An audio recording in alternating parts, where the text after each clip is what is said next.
호침을 받은 맹인 바디메오라는 제목으로 말씀을 나누겠습니다. 예루살렘 근처 여리고에 바디메오라고 하는 장님이 살았습니다. 앞을 보지 못하기 때문에 구부려 먹고 사는 것이 참 괴로웠습니다. 어느 날 바디메오가 평상시와 달리 굉장히 많은 사람이 웅성거리면서 여리고성을 지나가는 것을 들었습니다. 그래서 누군가 물어보니까 나사렛 예수 그리스도가 지나갔다는 것입니다. 바디메오는 그 말을 듣고 뛰고 꿀리면서 다윗의 자손 예수여 나를 불쌍히 여겨달라고 소리 질렀었습니다. 많은 사람들이 잠잠하라고 꾸짖었으나 아랑곳 땅곳 나와 크게 소리쳤습니다. 다윗의 자손 예수여 나를 불쌍히 여기소서. 바로 그때 예수께서 발걸음을 멈추시고 돌아보시면서 그 사람을 오게 하라고 했습니다. 바디메오가 예수님 앞에 왔으니까 예수님이 내가 내게 무엇 해주기를 원하느냐 물으시니 바디메오는 조금도 주저하지 아니하고 보기를 원하나이다. 예수님께서 내 믿음이 너를 구원하였느니라고 말씀하시고 바디메오는 곧 보게 되어 주님을 따르는 제자가 되는 것입니다. 바디메오의 일생을 살펴보면 그는 아버지의 덕에 여리고 성 출입구에 동양할 수 있는 자리를 얻었습니다. 거기에는 사람들이 많이 출입구에 들락날락 하기 때문에 동양을 하기에 좋은 곳입니다. 그는 희망이 없었습니다. 아무도 그를 반기는 사람 없고 겨우 조금 몇 푼 돈을 빌어서 먹고 하루가 지나가고 먹고 자고 깨고 그밖에 희망이 없습니다.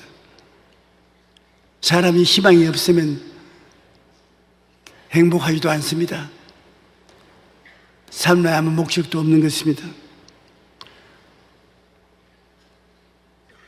믿음은 들음에서 난다고 희망이 없는 여리고 성 입구에 앉아서 오는 사람 가는 사람에게 손을 내밀고 동의하는 그에게 사람들이 예수 그리스도에 대한 이야기를 자꾸 합니다. 예수란 분이 태어났는데 지금은 하나님의 아들로서 죄인의 죄를 사하시고 귀신을 쫓아내시고 병자마다 다 고쳐주신다. 예수님은 메시아인데 죄를 사하시고 병을 고치는 메시아다. 사람을 차별적으로 하지 아니하신다. 그 이야기를 자꾸 들으니까 자기 마음속에도 소망이 생겼습니다. 나도 눈을 뜨게 되고 정상적인 사람으로 직장을 얻어 살고 사랑하고 사랑받을 수 있는 사람이 될 수 있지 않냐. 소망이 생겼습니다. 소망의 분위기가 꽉 찼습니다. 소망이라는 것은 여러분 우리가 부정적으로 생각하지 않은 것이 소망인 것입니다. 긍정적으로 생각하는 것은 정신적인 문제인 것입니다. 사람들마다 예수 그리스도에 대한 이야기를 하니까 살인, 방탕, 사기치는 것 이런 이야기는 별로 없고 긍정적인 예수 그리스도와 사람들을 긍휼히 여겨서 치료해 주는 이야기만 꽉 들어찼습니다. 로마서 10장 17절에 그러므로 믿음은 들음에서 나며 들음은 그리스도의 말씀으로 말미암느니라. 빌립보서 2장 14절에 너희 안에서 행하시는 하나님이시니 자기의 기쁘신 뜻을 위하여 너희의 소망을 또 행하게 하시니. 우리가 소망찬 이야기를 많이 하면 분위기가 달라지는 것입니다. 가정의 분위기가 달라지고, 사업장의 분위기가 달라지고, 친구들의 분위기가 달라지는 것입니다. 분위기가 긍정적이어야 됩니다. 분위기가 부정적이 되면 아무것도 안 됩니다.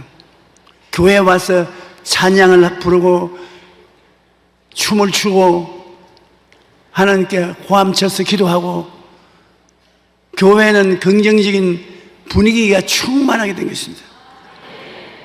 그 분위기 속에 휩쓸려서 만문이 열리고 성령의 역사로 예수님을 구주로 믿게 되는 것입니다. 바디메오는 앞을 볼 수는 없었지만은 귀가 남보다 밝았습니다.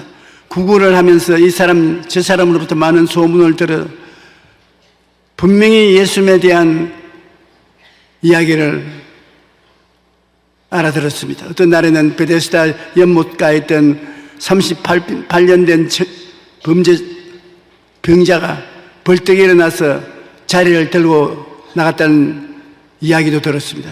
또 어떤 날에는 침상에 실려온 중풍병자가 벌떡 일어나 그 침상을 들고 들어갔다는 얘기를 들었습니다.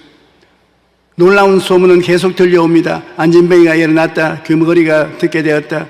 귀신 들린 자가 나았다. 나병 환자가 나았다. 그는 어느 날 자기처럼 앞을 보지 못하는 사람이 예수를 만나 눈을 떴다는 얘기를 들었습니다. 그는 가슴이 뛰기 시작했습니다. 나도 예수를 만나서 꼭 눈을 뜨겠다. 그렇게 꿈을 꾸었습니다. 소망만 가지고 있는 것이 아니라, 소망은 막연하지만 꿈은 구체적인 것입니다. 나도 예수를 만나서 꿈을 이루겠다.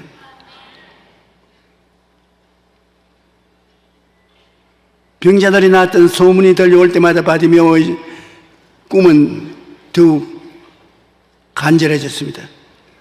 이렇게 간절한 꿈을 꾸고 있을 때 주님이 찾아와서 만나게 된 것입니다.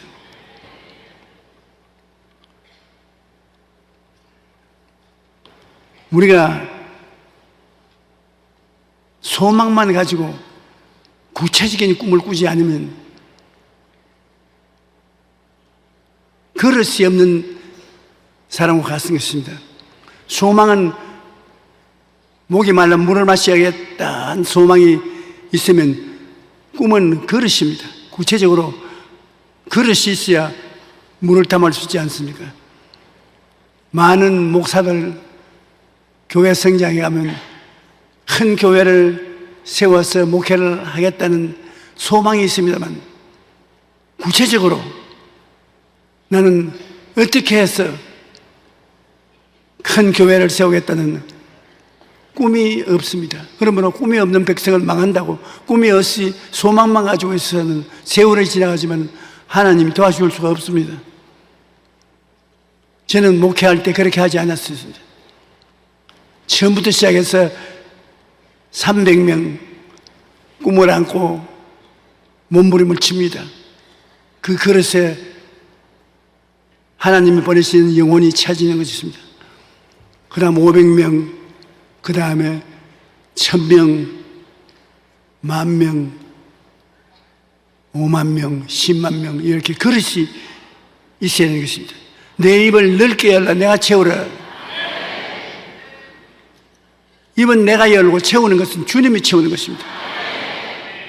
그러므로 기도하고 꿈을 분명히 하는 게 참 중요합니다.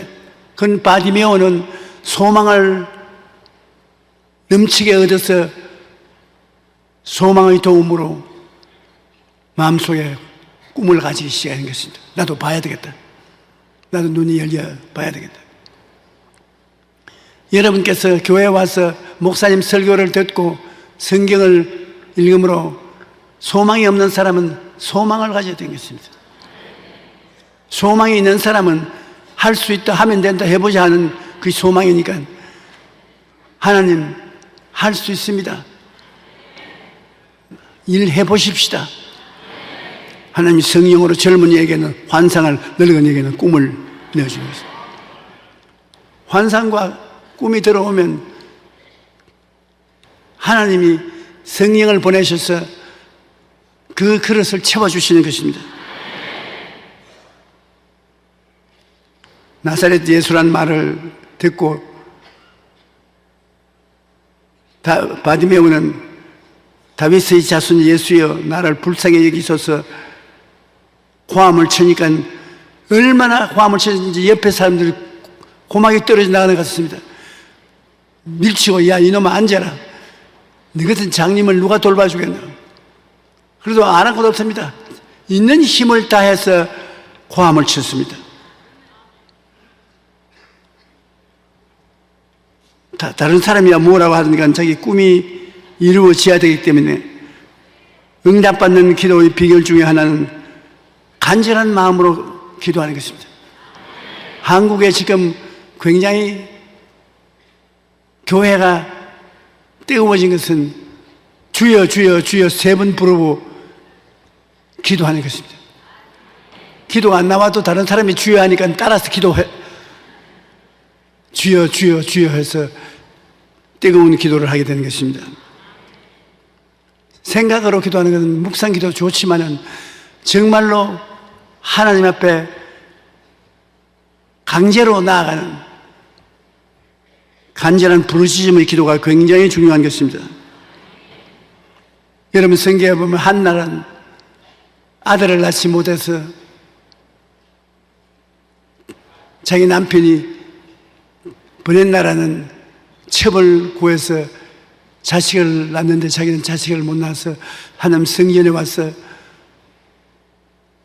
간절히 기도하는데 엘리 제사장이 앉아서 보니까 와서 고함 쳐서 기도하는 한나가 점점 고함 소리는 없어지고 입만 덜썩거립니다. 이 여자가 술을 많이 먹었구나. 술을 끊쳐라. 술 취해서 하나님의 전에 들어오지 마라. 그러니까 한나가 제사장 할아버지, 내가 술을 먹고 기도를 하는 것이냐. 내 마음이 너무 간절해가지고서 혀가 묶여서 말이 안 나옵니다. 그렇게 간절히 기도하기 때문에 제사장이 내 소원대로 이루어지라고. 그래서 그가 낳은 아들이 사무엘입니다. 하늘 앞에 간절한 마음이 하늘에 상달되는 것입니다. 간절한 마음도 플러스 되는 것은 있는 힘을 다하여 부르짖는 것입니다.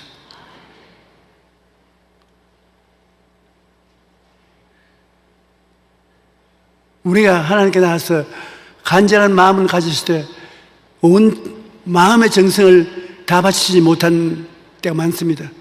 기도문에 가서 금식하고 고함을 쳐야 돼요.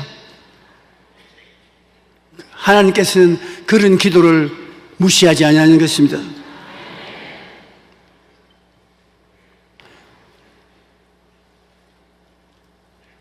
우리가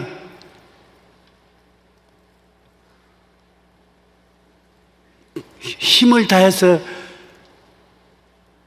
기도를 할 때 자기의 속에 있는 창자가 밖으로 나오는 것 같은 그런 기분인 것입니다. 제가 오늘 주일날에 아닌 부흥회하는 같은 기분이 생겨서 정신이 왔다 갔다 합니다.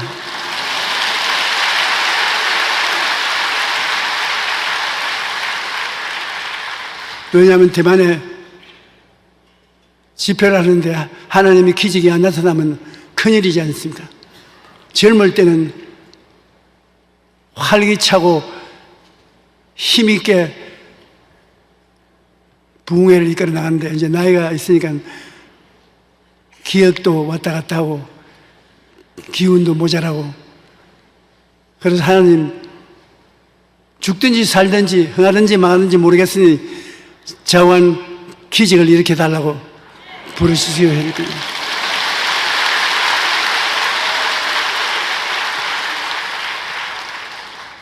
조금만 더 있었으면 더 큰 기적을 볼 수 있을 믿음이 임했어요. 그런데 그 기적이 오늘 서울로 와야 되겠는데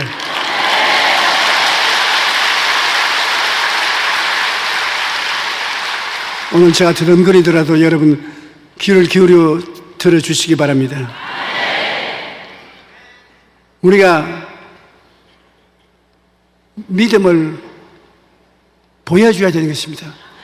믿음은 보이는 것입니다. 내가 믿음이 있습니다 하면 그 믿음을 하나님이 보여달라는 것입니다.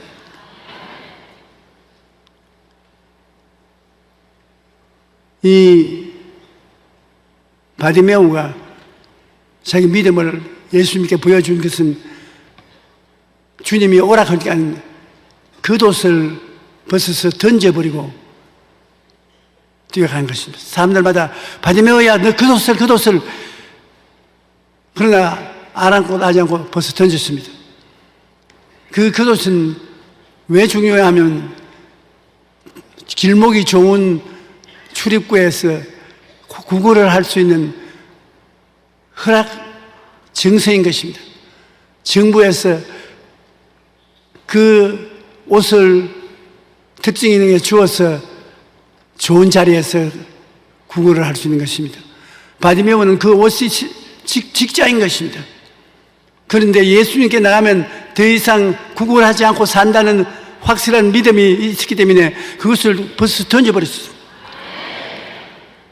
그 도시야말로 그의 세상 목록의 제1호고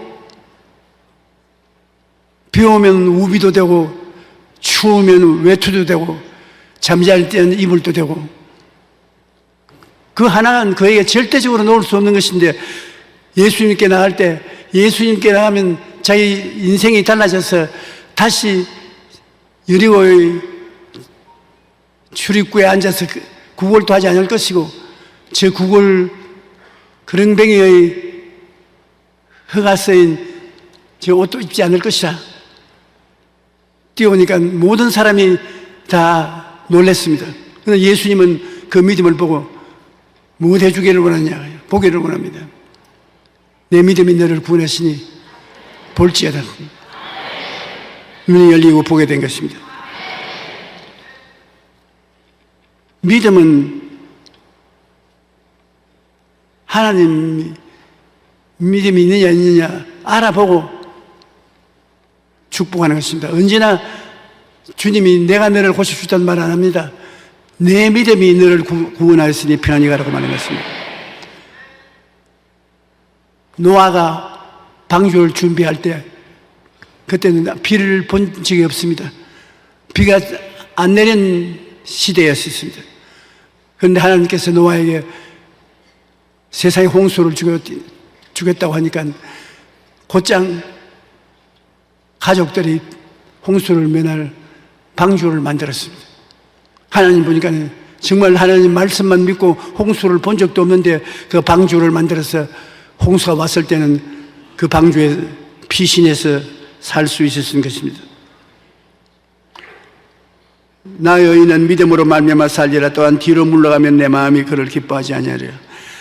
하나님이 말씀하시면 그 말씀을 받아서 실천을 하지 어렵다고 해서 하는 일을 포기해서는 안 되는 것입니다.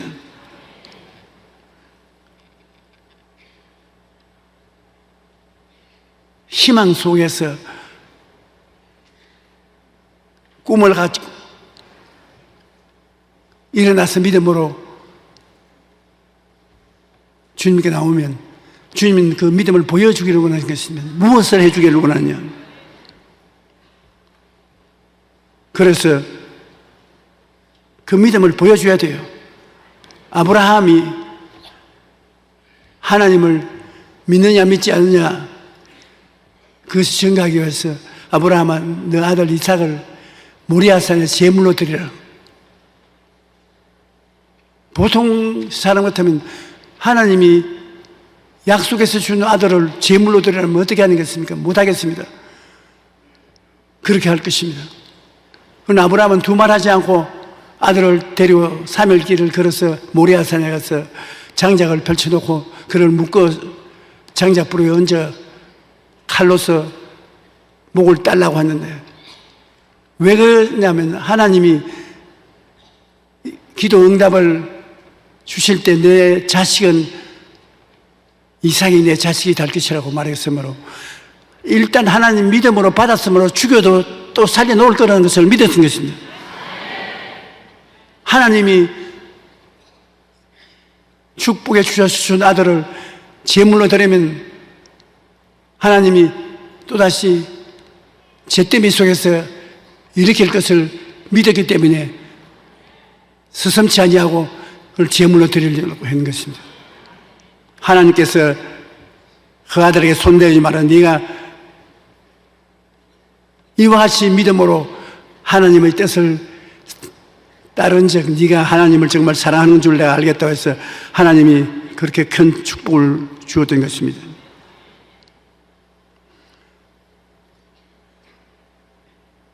우리가 성경에 보면은 12회를 혈루병 앓은 여인이 혈루병에서 고침을 받은 것도 그가 군중 뒤를 파헤치고 가서 예수 그리스도의 옷자락을 붙잡았다는 행함이 있는 믿음인 것입니다. 주님은 그것을 보시고 내 믿음이 너를 구원하시니 평안히 가라고 하는 것입니다. 또 그들이 두로와 시돈 지역을 갔을 때 한 여자가 고함고함 치면서 따라왔습니다. 왜 따라오냐? 우리 딸이 무섭게 귀신 들렸으니 좀 고쳐달라고 했습니다. 예수님께서 나는 지금은 유대인을 위한 때이기 때문에 이방 개에게는 고쳐주지 못한다고. 그러니까 주님이시여, 개들도 애들의 밥상에서 떨어지는 부스러기는 먹습니다. 굉장한 모욕을 예수님이 주었었습니다. 너 이방인들은 개인데 개들에게 내가 무엇을 내가 주느냐? 그 믿음을 시험해 보는 것입니다. 믿음이 있는지 없는지. 그러니까 그 여자는 맞습니다. 그러나 개들도 애들 밥상 밑에서 떨어진 부스러기를 먹으니까 나에게 부스러기만 주십시오. 주님이 네 믿음이 크도다. 네가 이 말을 했으므로 너희 집에 딸에게서 귀신이 나갔다고 그렇게 말했습니다. 하나님께서는 우리에게 어쩐지 믿음을 보기를 원합니다. 누구든지 산들을 돌려 바다에 던지라 하며 그것이 이룰 줄 믿고 의심하지 아니하면 그대로 되라. 믿음은 굉장한 능력을 가지고 있습니다. 소망을 가지고서 기도하는 사람에게는 꿈을 주시고 꿈을 이루기 위해서 기도하시면 그 기도를 따라 믿음이 생겨나고 그 믿음이 보이는 믿음이 되면 주님이 꼭 응답해 주시는 것입니다. 무엇이든지 기도하고 구한 것은 받은 줄로 믿어라. 그래야만 그대로 되리라. 맹인 바디메오는 내게 무엇 해주기를 원하냐 할 때 선생님 보기를 원하나이다.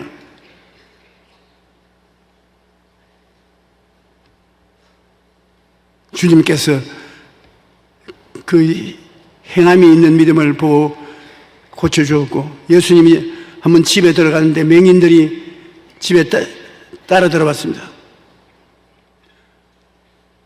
내가 너희를 고쳐줄 줄 믿느냐? 주여 그러하오이다. 그러니까 주님이 내 믿은 대로 될지어다 나와버린 것입니다. 여러분이 오늘 이 시간 주님 앞에 꿈을 가지고 믿습니다를 하면은 주님이 여러분에게 응답을 주시는 것입니다. 내 사업이 될 것이다. 내 병이 나을 것이다. 너의 마음의 기쁨을 얻을 것이라고 주님께서 대답해 주시는 것입니다. 우리 하나님께서는 여러분의 입에서 나오는 믿음의 고백을 굉장히 듣기를 원하시는 것입니다. 예수께서 가라 내 믿음이 너를 구원하였으니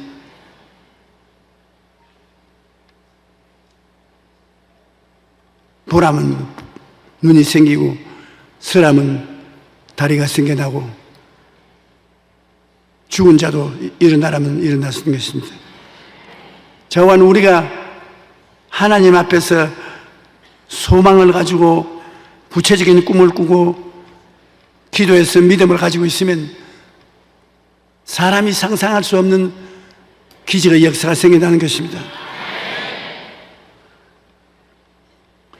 조지 뮬러는 독일 사람인데 영국으로 건너가서 빈손 들고 고아들을 돌보기 시작했는데 2,000명이 넘는 고아들을 먹이고 입히고 학교 교육까지 다 시켰습니다. 그는 말하기를 이 땅에는 단 한 가지 빈곤이 존재하는데 그것은 기도의 빈곤밖에 없다는 것입니다. 기도할 수 있는 이상 하나님이 도와주심으로 빈곤은 없다고 말한 것입니다. 또 믿음의 기도를 하는 사람은 믿음으로 산을 옮깁니다. 예수님의 말씀을 붙잡고 기도하면 능치 못할 산이 없다. 그러므로 우리에게 장애물이란 없다고 말한 것입니다. 기도할 수 있으면 어떤 장애도 다 극복할 수 있다는 것입니다. 믿음이란 움직이는 동사지 한 자리에 머물러 있지 않는다는 것입니다. 바디메오는 자기의 전 재산이었던 겉옷을 벗어 던지고 주님께 뛰어갔습니다. 그는 믿음을 행동으로 보여주는 것입니다. 기독교 작가인 맥스 루케이도는 행동하는 말씀에 대해서 이렇게 말했습니다. 지팡이를 들어서 모세가 바다 위에 내놓으니까 바닥 물결이 갈라진다. 이스라엘 백성이 여리고 성을 도니까 성이 무너지고 예수님 옷자락을 잡으니까 예수님께서 가는 길을 멈추고 돌아보셨습니다. 우리의 믿음을 행동으로 보일 때 주님께서 역사하는 것입니다. 우물 파기로 유명한 사람이 있었습니다. 그 사람이 우물을 파면 꼭 물이 나와요. 다른 사람이 우물을 파서 100% 물이 나오는 법이 없습니다. 그래서 사람들이 물었습니다. 어떻게 다른 사람은 여러 곳을 파야 우물물을 발견할 수 있는데 당신 팠다면 물이 나오는 것은 왜 그랬습니까? 굉장한 대답이 있을 줄 아는데 내가 다른 것은 나는 물이 땅 속에서 꼭 나온다는 것을 믿기 때문에 물이 나오는 데까지 파고 들어갑니다. 물이 나온다고 나는 믿기 때문에 눈에 안 보이더라도 행동으로 파고 들어가면 물이 나옵니다. 그러므로 내 믿은 대로 될지어다는 것입니다. 제가 60에 스키 타는 것을 배웠습니다.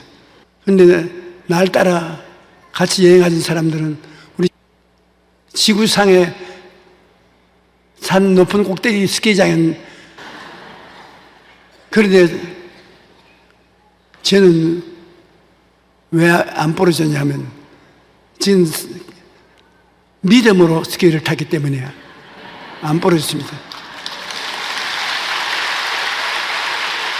무슨 믿음이냐 하면 주님이 있어요. 오늘 내 다리가 부러지면 오늘 저 부흥회를 못합니다. 주님이 날 지켜주십시오. 그러고 난 다음 저는 꼭대기에서 출발을 하면은 다른 말 안 하고 주님 살려주십시오. 살려주십시오. 주님 살려주십시오. 주님이 같이 계시니까 안 넘어지고 다리가 안 부러져요. 이 세상에 무엇인지 주님과 같이 하면 아름답게 이루어지는 것입니다. 주님은 우리와 같이 하기를 원하시는 것입니다. 주님의 기적은 언제나 우리의 믿음의 그릇을 채워주는 것입니다. 행함이 없는 믿음은 죽은 믿음입니다. 행함이 있는 믿음이 기적의 그릇인 것입니다. 예수님께서 마르다야 내가 믿으면 하나님의 기적을 보리라고 하지 않냐고 주님이 호통을 친 것은 꿈과 믿음은 그릇입니다. 그릇 없이 하나님께 아무리 구해도 받지 못합니다. 여러분, 우리의 온갖 구하는 것이나 생각하는 것이 넘치도록 능히 할 하나님께서 오늘 여러분 생애를 들여다보고 있습니다. 여러분 희망이 있지요? 말씀이 있으면 희망이 있는 것입니다. 성경은 우리에게 준 희망의 보따리인 것입니다. 말씀을 읽어서 마음에 부정적인 생각을 다 제껴버리고 난 다음에 하나님 기도하면 여러분 분명한 꿈이 생기는 것입니다. 하나님이 네 꿈이 뭐냐? 하나님 대학에 들어가는 것입니다. 내 꿈은 뭐냐? 나는 시집 가는 것입니다. 내 꿈은 뭐냐? 난 장가 되는 것입니다. 왜 그러냐면 저에게 시집 가게 해달라, 장가 가게 해달라는 편지가 많이 옵니다. 그 꿈을 하나님 앞에 내놓아야 되는 것입니다. 그러고 난 다음 믿음으로 하나님 기다리고 있으면 여러분이 그릇이 있으면 반드시 그릇이 채워지는 것입니다. 그릇이 없이 부르시려면 10년을 부르셔도 소용이 없습니다. 그러나 여러분 마음속에 분명한 꿈이 있고 그것을 믿고서 흔들리지 않고 기도하면 하나님은 오늘날 또 여러분에게 응답해 주시는 것입니다.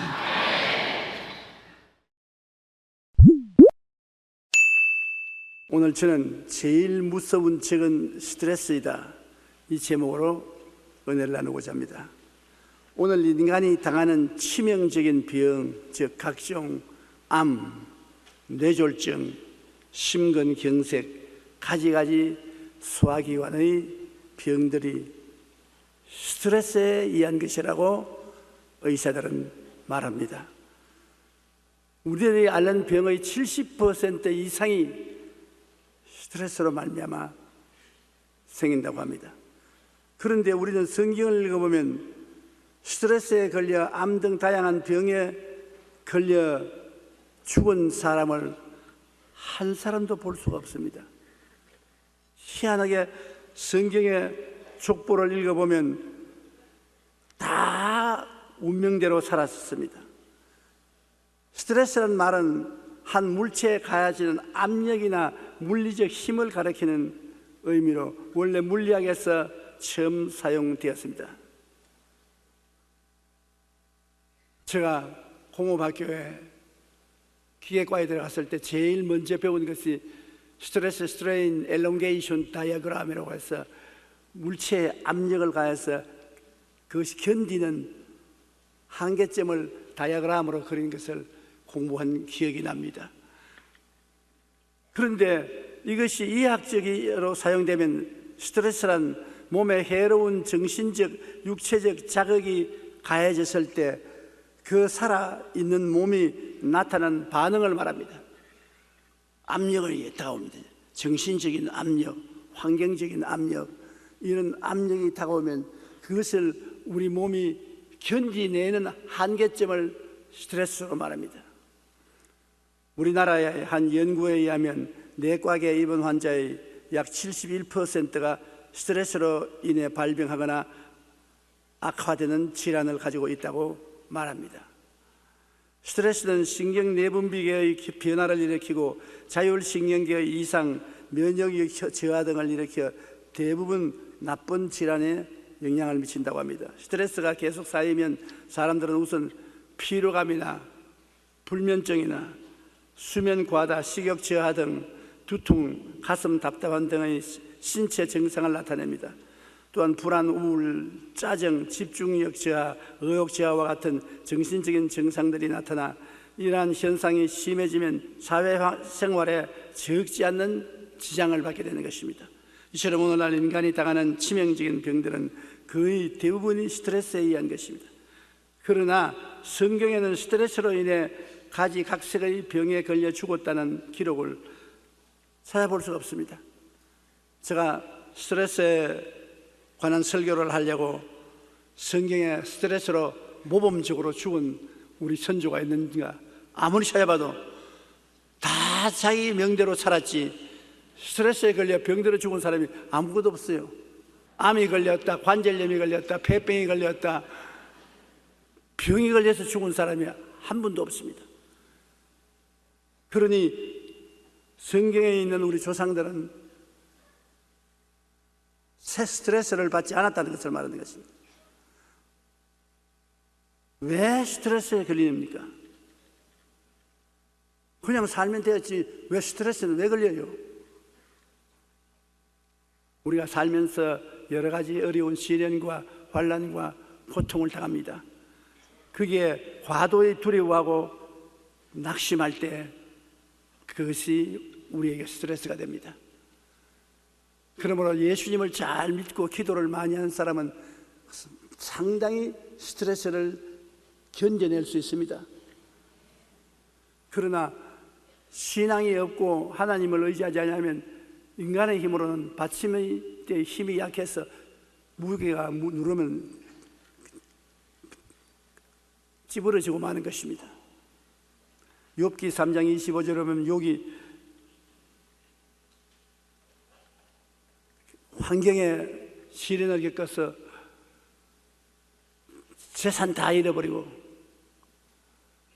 자식들 다 죽고 부인이 저주하고 집을 떠나고 자기는 전신에 몸에 병들었습니다. 그가 탄식하기를 내가 두려워하는 그것이 내게 임하고 내가 무서워하는 그것이 내 몸에 미쳤구나. 그는 우연히 그 병이 걸린 것이 아니라 평소에 그런 병이 올까 굉장히 무서워하고 두려워했다는 것입니다. 정신적인 스트레스를 받고 있었다는 것입니다.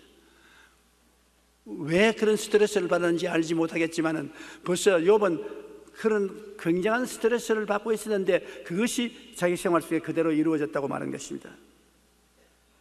문제의 심각성에 압도당하고 좌절하는 것입니다. 어떤 문제가 되면 그 심각성이 너무 크기 때문에 자기로 감당을 못합니다.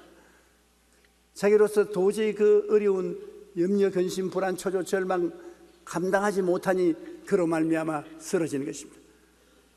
뇌일열이 걸리고 심장마비가 걸리고 위병이 걸리고 불안신경증이 걸리고 잠을 못 자고 쓰러지고 마는 것입니다. 여기에 엘리야 보십시오. 엘리야는 구약시대 최고의 선지자인 것입니다.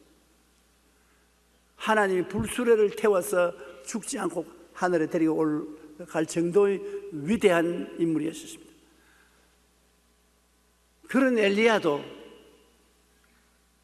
문제의 심각성에 압도당할 때 좌절하고 낙심하고 스트레스에 걸려서 죽기를 원했습니다.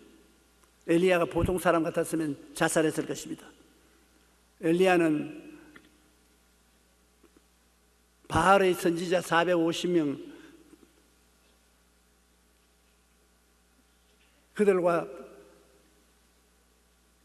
경쟁을 했습니다.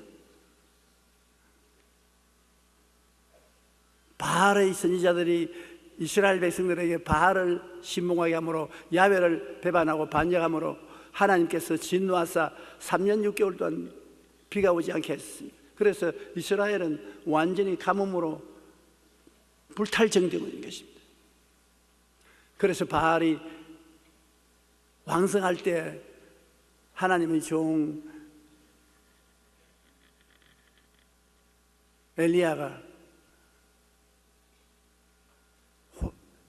그 바알 선지자들을 모두 한 곳에 모여서 정말 야훼가 참 하나님인지 바알이 참 신인지 서로 경쟁을 했습니다. 아합이 엘리야가 행한 모든 일과 그가 어떻게 모든 선지자를 칼로 죽였는지 이세벨에게 말하니 엘리야의 제단에 하나님이 불로 응답한 일들과 백성들이 바알을 보고 하나님만을 섬기기로 작정한 일과 백성들이 힘을 합쳐 도움으로 450명의 바알 선지자들을 다 죽인 사실과 그 결과 엘리야가 기도하니까 갈멜산에서 하나님이 응답하셔서 비를 주셨다는 이야기를 자기 아내 이세벨에게 아합이 이야기를 다 하니까 이세벨이 분도 막심해서 내일 이맘때 내가 되기 전에 이 엘리야를 죽이겠다. 살아서 못 나간다. 이런 위대한 일을 한 엘리야가 마음을 놓고 있을 때 이세벨의 협박과 공갈을 들으니까 그만 무너졌습니다. 그러므로 자신할 사람이 아무도 없어요.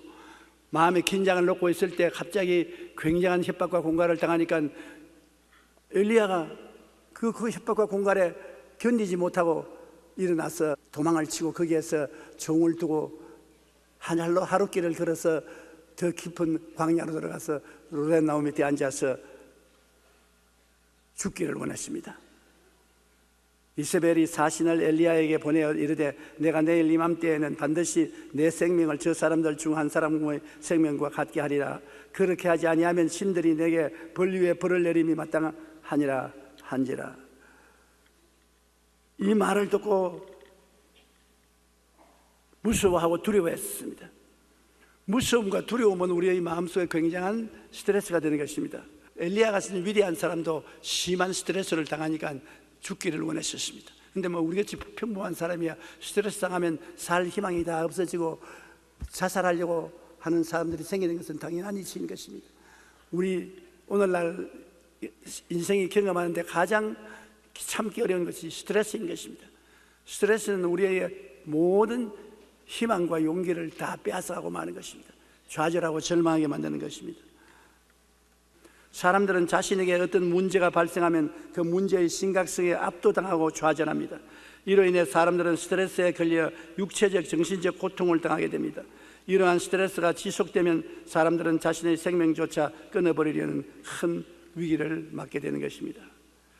그런데 성경에 보면 예수님은 그렇게 함정을 받아도 스트레스를 받지 않았었어요. 바리새인 교인, 사두개 교인, 교법사들이 끊임없이 따라다니면서 압력을 가하고 로마의 정권이 끊임없는 위협을 가했었습니다. 그는 먹고 자고 사는데도 정처가 없었습니다. 그렇게 많은 괴로움을 겪어도 예수님은 스트레스에 안 걸렸습니다. 예수님은 어떻게 스트레스 안 걸리고 살았으면 나 같으면 스트레스 걸렸을 것인데, 주님은 스트레스에 안 걸리는 방법을 말해줍니다. 주님은 무엇을 어떻게 했기에 스트레스 안 걸립니까? 내게만 좀 말 좀 해주십시오. 내가 우리 성도들에게는 비밀로 할 테니까 내게만 좀 말씀해 주십시오.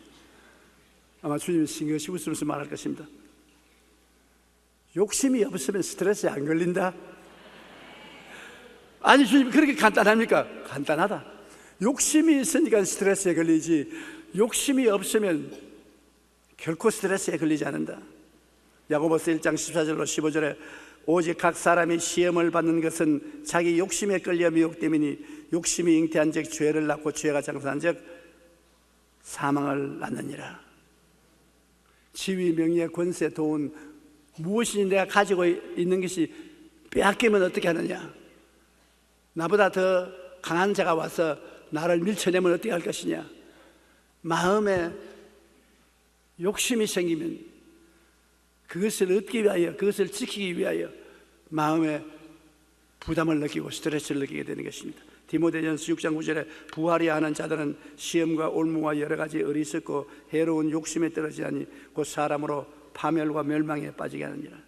욕심에 떨어지면 파멸과 멸망에 빠집니다. 마음에 욕심 없이 어떻게 삽니까? 그러니까 전혀 욕심 없이는 못 살 것 아닙니까? 적당한 욕심을 가지는 것입니다. 너무 큰 욕심을 가지지 말고, 또 전혀 욕심이 없어 이만 딱 벌리고 이렇게 앉으시면 그것도 또 큰일입니다. 그건 나쁜 욕심이 아니고 좋은 욕심은 가져야 되는 것입니다. 그러나 무엇인지 과도한 것은 문제가 되는 것입니다. 일반적으로 인간에게는 오욕이라고 하는 5가지 욕구가 있습니다. 식욕, 생욕, 제욕, 명예욕, 수면욕구 등이 그것입니다. 여기에는 인간의 원초적 본능인 식욕이나 성욕, 물욕 등이 모두 포함되어 있습니다. 인간은 살아가면서 누구나 오욕을 채우려고 합니다. 그것은 인간의 자연적인 본성입니다. 그런데 그 정도가 지나치면 탐욕이 되고 마는 것입니다. 그냥 욕심은 괜찮은데 탐욕이 되면은 스트레스를 받게 되는 것입니다. 보통 욕심이야 다 가지고 있죠.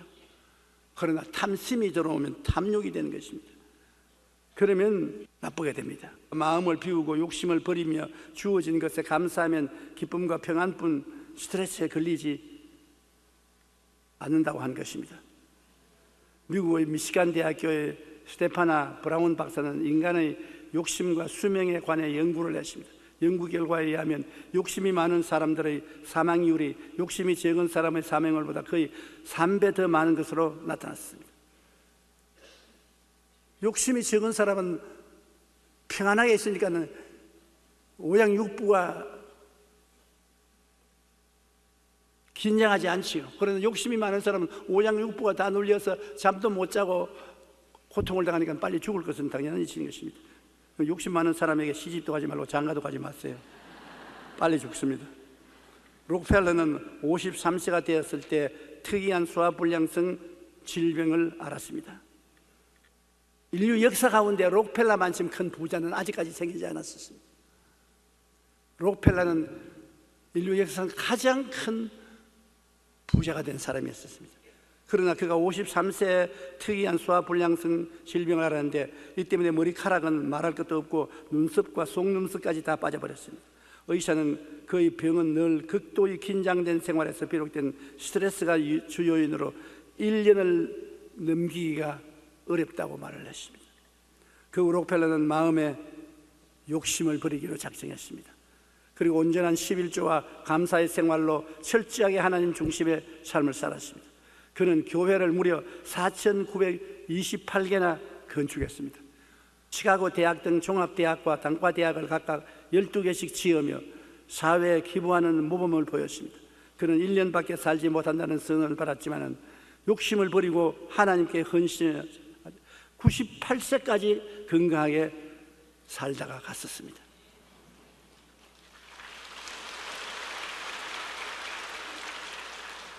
탈무드에는 성자의 주머니 속에는 꿈이 있고 패자의 주머니 속에는 욕심이 있다고 말했습니다. 꿈과 욕심은 다릅니다.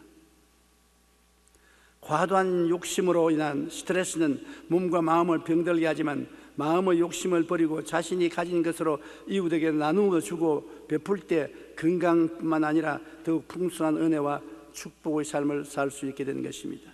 그렇기 때문에 우리 교회 성도 여러분, 사랑과 행복 나누기 운동에 참여해서 우리가 가진 조그마한 사랑과 행복을 나누면 그만큼 수명도 길어지는 것입니다. 우리의 살고 죽는 고난은 하나님의 손에 있습니다. 또 그뿐 아니라 모든 것을 맡길 수가 있어야 되는 것입니다. 우리가 스트레스에 안 걸리려면 모든 것을 맡겨야 돼요. 수하고 무거운 짐을 내 어깨에 걸머지는 것, 내가 거기서 찌부러질 때 그 짐을 다른 사람에게 맡기면 나는 가벼워지지 않습니까? 인생의 짐을 주님께 맡길 수가 있어야 되는 것입니다. 그런데 그 짐을 맡긴다는 것이 그렇게 쉽지 않습니다. 마태복음 11장 28절에 수고하고 무거운 짐진 자들아 다 내게로 오라 내가 너희를 쉬게 하겠다고 주님이 말씀하셨고, 시편 68편 19절에 날마다 우리 짐을 지시는 주라고 말하십니다. 날마다 우리의 짐을 지기를 원하시고 너희 염려를 다 주께 맡기라 이는 그가 너를 돌봐주신다고 말하셨습니다. 하나님께서는 내가 너 짐 때문에 죽었는데 왜 내가 다 청산한 것을 내가 걸머지고 야단 법석을 떠느냐, 그렇게 말합니다.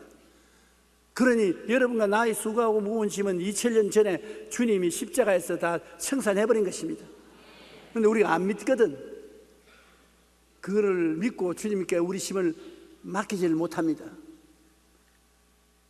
예수님은 짐을 안 짊어지셨습니다. 예수님께서는 십자가에 못 박아 죽을 것을 생각하고 마음에 굉장히 번뇌로웠습니다. 그가 감람산에 기도하러 들어갈 때 제자들에게 말씀하기를 내가 마음이 지금 번뇌로워 죽을 징이다. 그러나 예수님은 그 번뇌로 말미암아 스트레스에 걸려서 쓰러지지 않았었습니다. 그가 왜 그렇습니까? 마음에 괴로워 죽을 징인 것은 당연한 일입니다.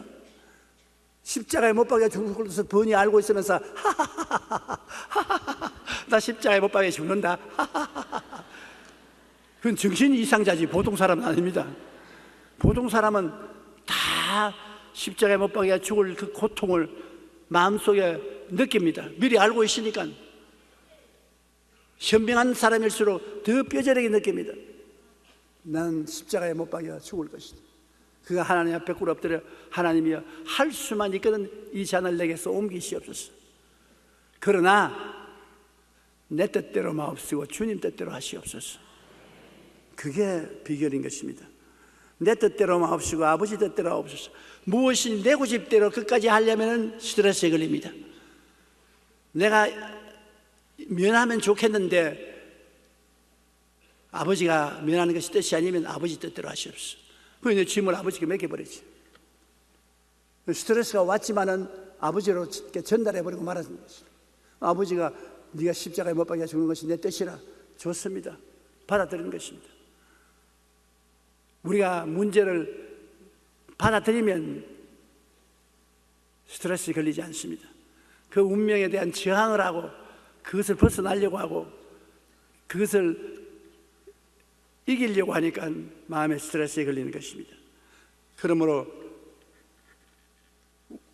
우리가 모든 것을 주님께 맡긴다는 것 굉장히 중요합니다. 빌립보서 4장 6절로 7절에 아무것도 염려하지 말고 다만 모든 일에 기도와 간구로 너희 구할 것을 감사함으로 하나님께 아뢰라. 그리하면 모든 지각에 뛰어난 하나님의 평강이 그리스도 예수 안에서 너희 마음과 생각을 지키시리라. 마음의 평강이 올 때까지 하나님께 부르짖어 기도하는 것입니다. 그러면 마음의 평안이 와서 마음을 점령해 준다. 요한복음 14장 27절에 평안을 너희에게 깨치노니 곧 나의 평안을 너희에게 주노라. 내가 너희에게 주는 것은 세상에 주는 것과 같지 아니하니라. 너희는 마음에 근심하지도 말고 두려워하지도 말라. 그러므로 우리 하나님은 우리가 염려, 근심, 불안, 초조, 절망을 갖기를 원치 아니하십니다. 우리가 스트레스에 걸리는 것 하나님이 참으로 원치 않습니다. 우리가 마음에 평안을 가지기를 원하시는 것입니다. 이 평안을 가지는 것은 우리 하나님께 우리의 짐을 맡기는 도리밖에 없습니다. 끊임없이 짐을 하나님께 맡기고 우리 가슴 속에 담아놓지 말아야 되는 것입니다. 우리 하나님과 우리와 함께하면 우리는 스트레스에서 이겨나올 수 있는 것입니다. 저는 언젠가 열심히 목회하는 목사님들과 대화를 한 적이 있습니다. 한 분은 저에게 이렇게 말했습니다. 조 목사님, 저는 제 자신이 죽고 예수님만 내 안에 사시도록 아무리 노력해도 제 자신이 좀처럼 죽지 않는데 정말 어떻게 해야 될지 모르겠어요. 내가 죽고 예수님이 살아달라고 해도 안 되는데 어떻게 합니까? 다른 목사님은 욕심을 다 버리고 나 자신까지 버려야만 참된 마음의 평화를 얻겠는데 나 자신을 버린다고 하면서도 쉽게 버려지지가 않습니다. 늘 내 자신을 내가 짊어지고 다닙니다. 저도 그 목사님들의 말에 동감을 했습니다. 그러나 마음을 비우지 않는 한 마음의 평화를 갖기는 대단히 힘이 듭니다. 어떻게 되었든지 내 자신을 예수님과 함께 십자가에 못 박아야 됩니다. 그리고 욕심과 탐심을 저버려야 되는 것입니다. 독일의 대문호였던 괴테는 80세 이런 고백을 했습니다. 나는 단 몇 주 동안이라도 참으로 행복한 마음을 가진 적이 없었다. 내가 평안함을 느끼고자 할 때는 내 자아에서 벗어날 때뿐이었지만 오래가지 못했다. 세계적인 스카긴 괴테가 80세 몇 주 동안 일생에 마음의 평안을 느꼈다. 그것도 자기 자아에서 벗어났을 때, 자기를 떠났을 때 평안을 느꼈다. 그러니 우리같이 위대한 조무래기는 마음의 스트레스를 받는 것이 당연한 이치인 것입니다. 그러나 괴테보다도 우리가 나은 점은, 괴테는 위대한 지성가였지만 우리 같은 신앙은 없었습니다. 우리는 예수님을 믿고 있는 것입니다. 우리 힘으로는 안 됩니다. 예수님 덕분으로 됩니다. 그러므로 예수 죽음 내 죽음, 예수 부활 내 부활, 예수 생활 내 생활이 되고 예수님께 완전히 의지해서 살면 그로써 우리 마음속에 평안을 얻을 수가 있는 것입니다. 예수님을 의지해서 탐욕도 버리고 예수님을 의지해서 무거운 짐도 다 맡기고 우리가 평안을 누릴 수가 있는 것입니다. 우리가 스트레스에 걸리지 않으려면 욕심을 버리고 마음을 비워야 하는데 예수님은 이 세상에 사시면서 전혀 스트레스에 들지 않으셨습니다. 왜냐하면 예수님은 추호도 욕심이 없으시고 오직 아버지의 뜻에만 복종하고 아버지의 뜻에 모든 것을 맡겼기 때문에 주님은 스트레스에 걸리지 않았었습니다. 그런데 엘리야는 스트레스에 걸렸습니다. 엘리야는 잠시 동안 방심을 했습니다. 이제 바알 선지자들과 싸워서 이기고 그들을 다 450명이나 잡아서 죽이고 비가 오지 않은 이스라엘에 기도해서 비를 오게 하고 했으니 이제는 안심하고 이스라엘 백성들을 주께로 이끌어 나갈 수가 있다고 생각했었습니다. 그것이 방심이었습니다. 방심을 하고 있을 때 스트레스가 기습을 들어와서 그는 완전히 자신을 잃어버리고 말았던 것입니다. 그렇게 위대한 선지자가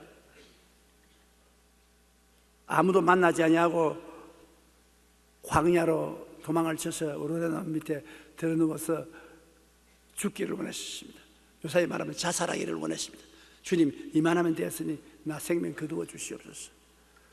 열왕기상 19장 5절로 7절에 로뎀나무 아래 누워 자더니 천사가 그를 어루만지며 그에게 이르되 일어나서 먹으라 하는지라. 본적 머리맡에 숯불에 구운 떡과 한 병 물이 있더라. 이에 먹고 마시고 다시 누웠더니 야훼의 천사가 또다시 와서 어루만지며 이르되 일어나 먹어라. 내가 갈 길을 다 가지 못할까 하노라 하는지라. 광야에서 아무도 만나지 않고 잠만 자고 깨어 먹고 마시고 했습니다. 그런데 여기 보면 천사가 와서 어루만져 주었다. 그 참 중요한 것입니다. 우리가 고통스러워 괴로울 때 가까운 사람이나 먼 사람이나 와서 마음을 어루만져 주는 건 참 중요합니다. 마음의 고통스러운 이야기를 다 들어주고 위로해주고 격려해주고 어루만져 주는 것, 그것이 치료를 가져오는 것입니다. 지금 스트레스 당해서 고통당하는 사람을 보고 꾸짖고 욕해서 아무 소용이 없습니다. 될 대로 되라고 하는 사람에게 뭐 꾸짖어봤자 무슨 소용이 있습니까? 위로해주고 격려해주고 어루만져 주는 것입니다. 천사가 와서 엘리야를 어루만져 주었습니다. 어떻게 머리를 쓰다듬어 줬는지, 얼굴에 뽀뽀를 해줬는지, 마사지를 해줬는지 그 방법은 말을 안 했어요. 그냥 어루만져 주었다고 말하는 것입니다. 그러므로 남편 여러분, 부인이 짜증을 내거들랑 스트레스에 걸려서 그렇습니다. 어루만져 주세요. 잔소리 하지 마라. 뭘 그가 야단이야 그러지 말고 잘 어루만져 주세요. 그 방법은 나는 몰라요. 여러분이 알아서 하세요. 아내 여러분, 남편이 세상에 나가서 경쟁사회에서 고통을 당하고 스트레스에 걸려서 집에 들어와서 탄식한테 잔소리를 자꾸 하면 점점 스트레스에 더 걸립니다. 어루만져 주세요. 머리를 쓰다듬어 주고 무릎 벽에 해가지고서 좀 쓰다듬어 주세요. 그렇게 주면 스트레스에서 많이 벗어날 수 있는 것입니다. 사람이 스트레스에 걸리면 자기 힘으로 스스로 일어날 수 없는 것입니다. 그리고 스트레스에 걸렸을 때 이 성경에는 보니까 먹고 자라는 것입니다. 다른 것도 하지 말고 먹고 또 자고 또 일어나거든 또 먹고 또 자고. 앞으로 스트레스에 걸린 사람에게 금식하고 철야하라고 하지 마세요. 그럼 더 스트레스에 걸려요. 스트레스에 걸리거든 집에 데려와서 아주 푸근한 잠자리를 만들어서 자게 하고 맛있는 음식 만들어서 먹고 또 자게 하고 어루만져 주고 그렇게 하면 스트레스에서 회복될 수 있습니다. 고린도후서 1장 4절에 보면 우리의 모든 환난 중에서 우리를 위로하사 우리로 하여금 하나님께 받는 위로로서 모든 환난 중에 있는 자들을 능히 위로하게 하시는 이로다. 위로 굉장히 필요하지 않습니까? 우리가 환난을 당할 때 주님이 와서 위로해 주신다. 요한복음 14장 16절 18절에 내가 아버지께 구하겠으니 그가 또 다른 보혜사를 너희에게 주사 영원토록 너희와 함께 있게 하시리니 그는 진리의 영이라 너희는 그를 아나니 그는 너희와 함께 거하시며 또 너희 속에 계시겠습니다. 내가 너희를 고아와 같이 버려두지 아니하고 너희에게로 오리라. 이 보혜사, 우리 쉬운 말로 말하면 컴포트, 위로자. 우리 예수 믿는 사람에게는 하나님이 위로자를 다 보내어서 보혜사 성령이 우리 속에 와서 계신 것입니다. 우리가 굉장히 괴로울 때는 성령이 우리를 위해서 위로의 역사를 베풀어 주시는 것입니다. 그래서 우리가 고난을 이길 수 있는 힘을 성령을 통해서 많이 얻을 수 있는 것입니다. 그 다음에 스트레스에서 벗어나려면 운동을 하는 것입니다. 운동 중에도 걷는 운동이 제일 좋습니다. 스트레스 해소의 제일 좋은 방법이 조깅인 것입니다. 하나님은 엘리야 보고 브엘세바에서 호렙산까지 걸어가라 했습니다. 약 350km에서 400km 정도 됩니다.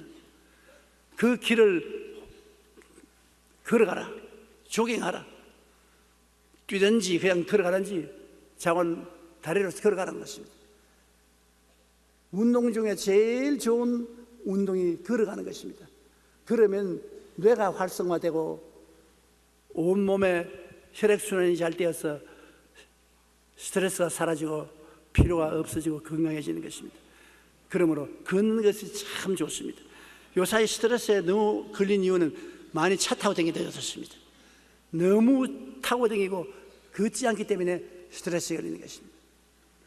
그러므로 여러분이 돈이 없어서 자동차 없어서 못 타고 간다고 탄식하지 마십시오. 자동차를 못 타는 것은 건강해지라고 오래 살라고 하나님이 복을 주신 것입니다. 그러므로 걸어 다니면 차 타고 가는 사람 보고 아이고 불쌍하다 이렇게 두 다리를 걸어 다니면 오래 살 것인데 저렇게 차를 타고 다니면 얼마 못 살라고 한다고 그렇게 말할 수 있습니다. 걷는 것이 제일 좋아요. 제가 이제 나이가 먹어가 몸이 참 괴로울 때 종종 병원을 찾아가서 어드바이스를 받는데요. 요사이 의사들마다 만나면 걸으라 합니다. 다른 이야기 없어요. 목사님 걸으시오. 그런데 가만히 살아보니까 걷기만 좀 힘든 것이 없어요. 요사이 걷기가 그렇게 쉽지 않아요. 저는 요 여의도 끝 고군에 내려가지고서 아침에 걷는데 요새는 추워서 걸을 수가 없어요.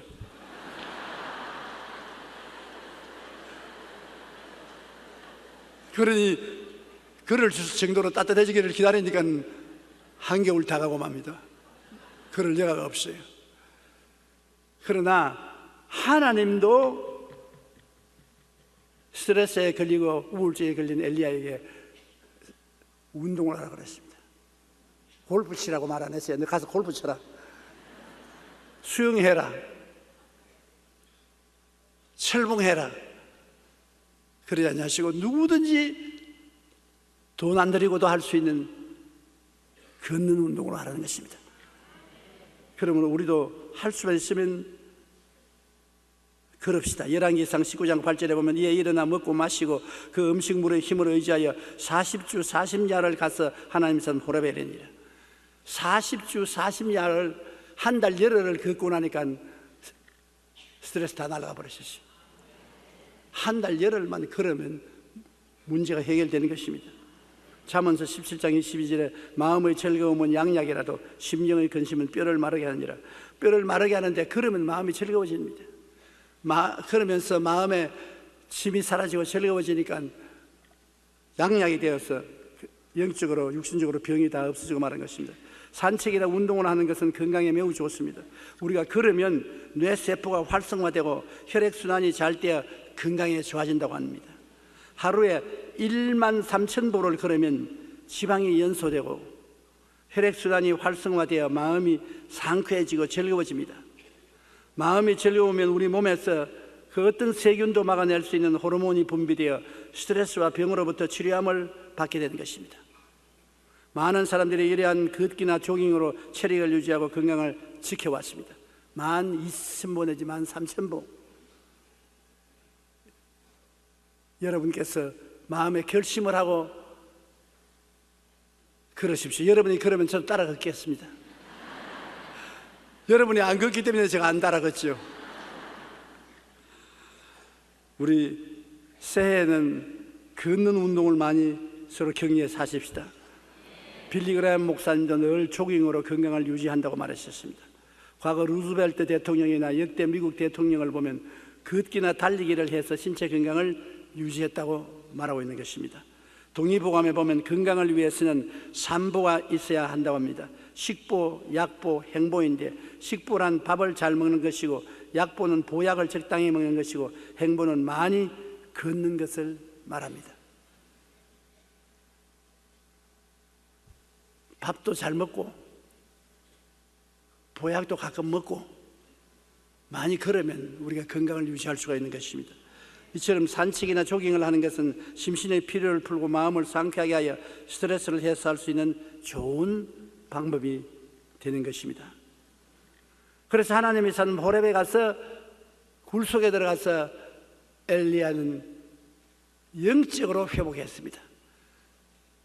영적으로 신앙이 떨어지고 성령 충만을 잃어버린 그가 호렙산 바위 굴 속에 들어가서 하나님과 대화할 수 있게 되고 세미한 음성을 얻게 되고 마음이 뜨거워지고 사명을 새롭게 받아서 그 사명을 다하고 하나님이 하늘로 데리고 올라가는 것입니다.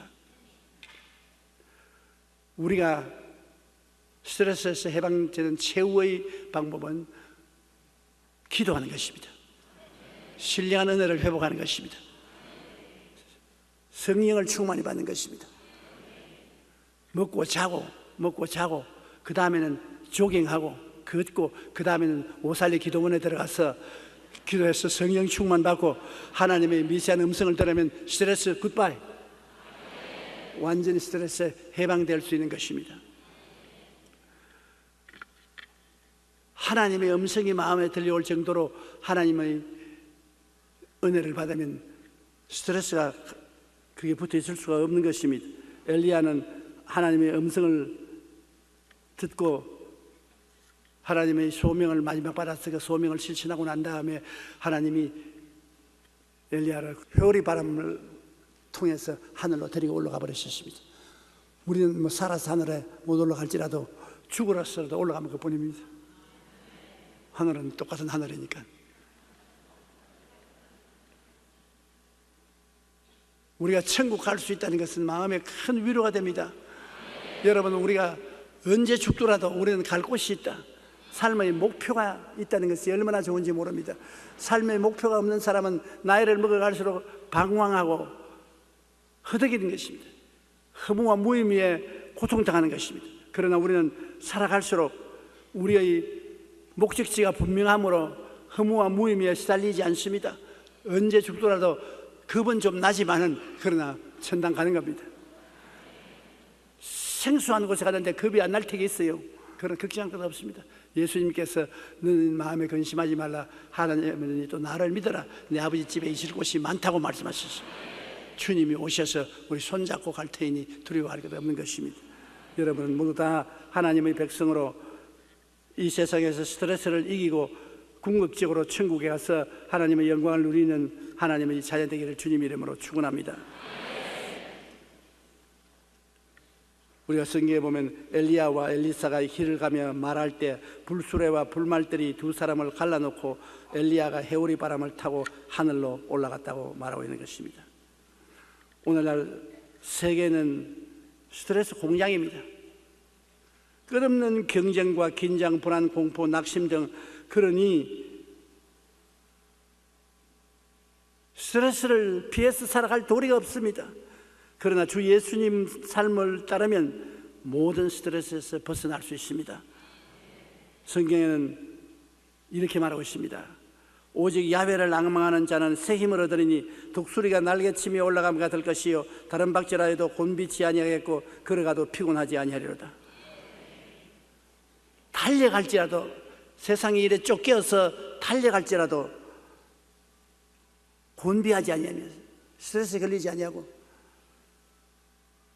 걸어가도 피곤치 않다. 여유가 만만해서 시간이 많으면 피곤하지 않습니까? 실정이 나지 않습니까? 그러나 하나님을 앙망하면 여유 만만하게 가도 인생이 피곤하지 않다는 것입니다. 항상 하나님 안에서 영혼이 잘땡없이 범사에 잘되며 강건하고 생명을 얻되 풍성히 얻으며 살아갈 수가 있는 것입니다. 우리는 모두 다 이 스트레스 많은 세상에서 그리스도와 손을 잡고 탐욕을 저버리고 주님께 의지해서 스트레스를 이기고 살게 되시기를 주님 이름으로 축원합니다. 우리 기도드리겠습니다. 살아계신 우리 아버지 하나님, 우리는 스트레스가 꽉 들어찬 세상에 살고 있습니다. 그러나 주님이 같이 계심으로 주님의 은혜에 의해서 탐욕을 버리고 하나님의 축복을 받아 살 수 있고 주님께 수고하고 무거운 짐을 맡김으로 하나님의 능력을 받아서 살 수 있으므로 스트레스를 벗어날 수 있는 생활할 때 감사하고 찬송합니다. 하나님 아버지여, 오늘 이 가운데 스트레스 받은 사람이 있으면 모두 다 예수님께 짐을 맡기게 도와주시옵시고 하나님의 은혜로 스트레스를 이기고 나아가게 도와주시옵소서. 주님의 위로를 받고 먹고 마시고 자고 깨고 함으로 평안을 누리고 우리가 걸어서 모든 필요를 다 털어버리고 새로운 삶을 살아갈 수 있는 우리들이 되고 영적인 성령 충만을 회복해서 하나님의 백성으로서 승리할 삶을 살게 도와주시옵소서. 예수님 이름으로 기도드립니다. 아멘. 오늘 저는 여러분과 함께 체험적인 신앙이라는 제목으로 은혜를 나누겠습니다. 예수님께서 예루살렘의 동구 밖인 베다니에 아침 일찍 나가시는데 시장하셨습니다. 그래서 뭘 먹을 것 있는가 찾으시다가 무화과 나무가 있기에 무화과 나무 밑에 가서 무화과를 찾았습니다.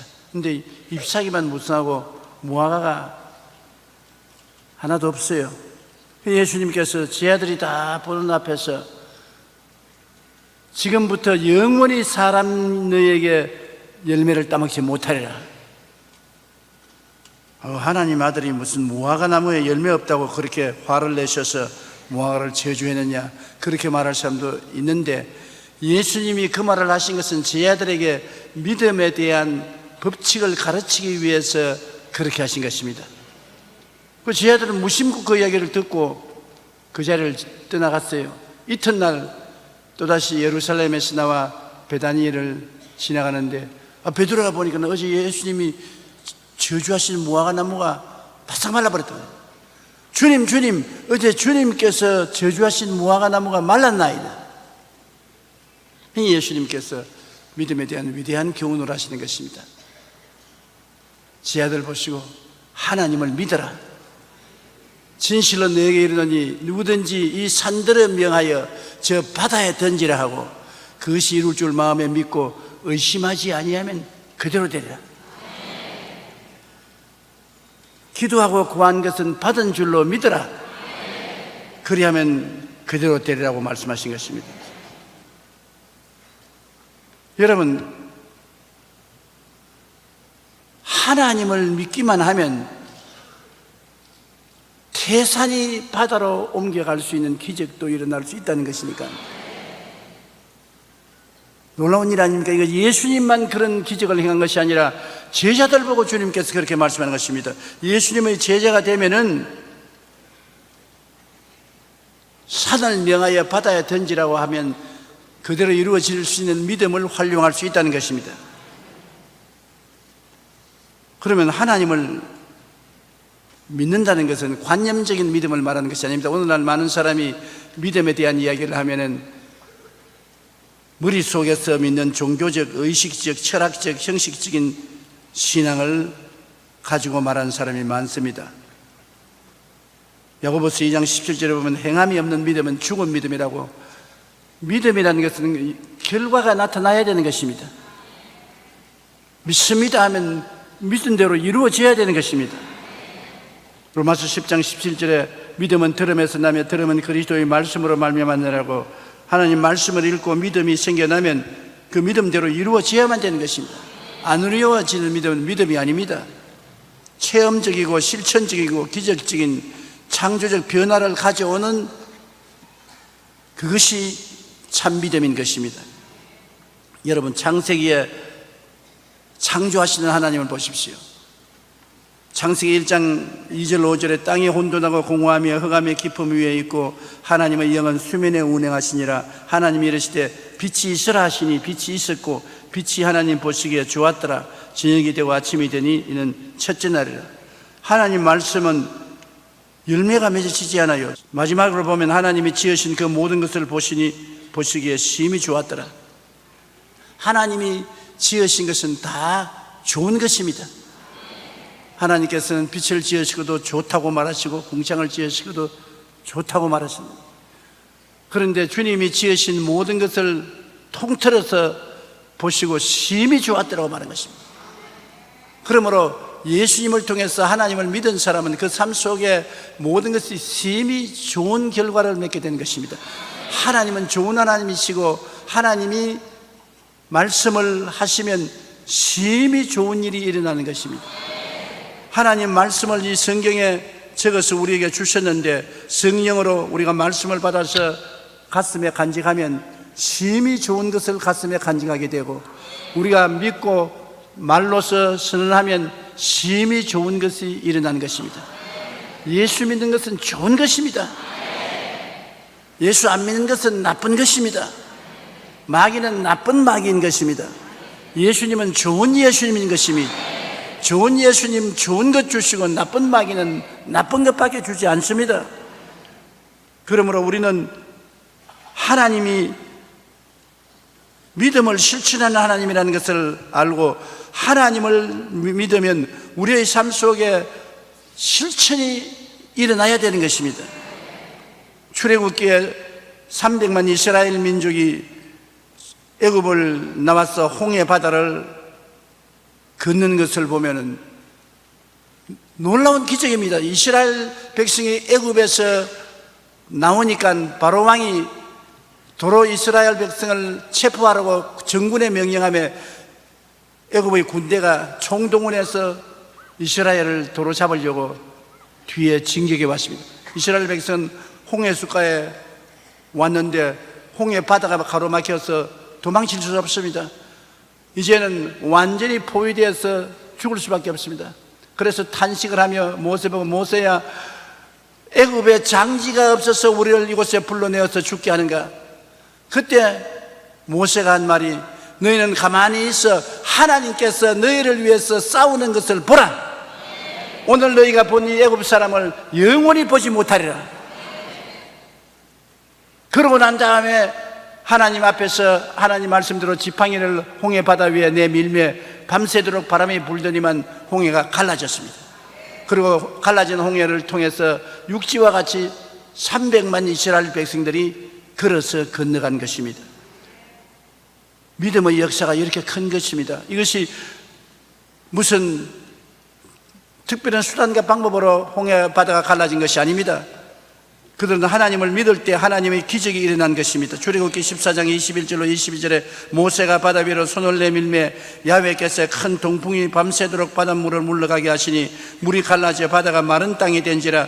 이스라엘 자손이 바다 가운데 육지로 걸어가고, 그 다음에 이스라엘이 바다를 건너서 광야로 지나가니까 낮에는 구름 기둥이 와서 그들을 덮어주어서 뜨거운 햇빛을 가려주시고, 밤에는 불기둥이 그들의 어두움을 밝혀준 것입니다. 체험적인 신앙이란 이처럼 우리 삶 가운데 믿음의 생활을 실천하며 기적적 창조의 변화를 가져오는 것을 믿는 것입니다. 여러분, 우리가 믿는 하나님은 체험적인 하나님이신 것입니다. 관념적인 하나님이 아닌 것입니다. 철학적이고 심리학적이고 학문적인 하나님이 아니라 지금 살아계신 하나님인 것입니다.